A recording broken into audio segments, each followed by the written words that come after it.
The day is coming to an end, and maybe you're feeling tired, aggravated, sad, disappointed. However, it's time to put all your worries aside and dedicate this moment to a reflection with Jesus. Today's message comes from the book Jesus in the Home by Neio, Lucio, psychographed by the medium Xavier. The message is called Christian Worship in the Home, Chapter 1 of the book. The firmament was full of stars on a night of silvery moonlight, when the Lord, staying at Peter's house for the time being, picked up the sacred writings, and, as if he wanted to set the conversation on a new course after it had become rather unproductive and unedifying, he asked kindly, "Simon, what does the fisherman do before he goes to the market with the day's catch?" The disciple thought for a few moments and answered somewhat hesitantly, "Well, of course, Master. He chooses the best fish. No one would buy the others." Jesus smiled and asked another question. "And the potter, what does he do when he wants to make a piece?" "Obviously, Lord," replied the fisherman, intrigued.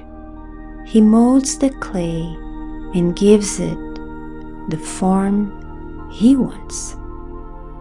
With a kind-hearted and piercing look, the heavenly friend pressed the matter. "And what does the carpenter do to accomplish the project he proposes?" Simon answered very simply, without hesitating.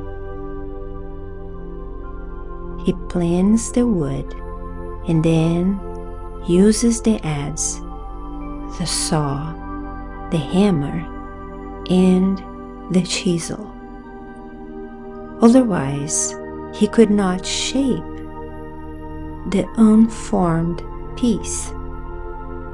Jesus didn't say anything for a few moments, and then explained, "This may also be said of the home. The home is the first school and temple of the soul. The home is the true exporter of individuals for community life. If the merchant selects his merchandise, if the shipbuilder cannot build a boat without shaping the wood according to plan, how can one hope for a safe and peaceful community unless the home becomes a better place. World peace begins under the roof that shelters us. If we can't learn to live in peace within four walls, how can nations expect to coexist in harmony? If we can't love the brother or sister right next to us and who is involved with us in our daily struggle, how can we revere the eternal Father who seems so far away? Jesus glanced around the humble room, paused briefly, and continued, "Peter, we need to shine a new light for all who might seek our fraternal assistance. In your house, the table is the place for your bread. On it, you receive from the Lord the food you need each day. Around it, why not plant the seeds of happiness and peace in conversation and thought?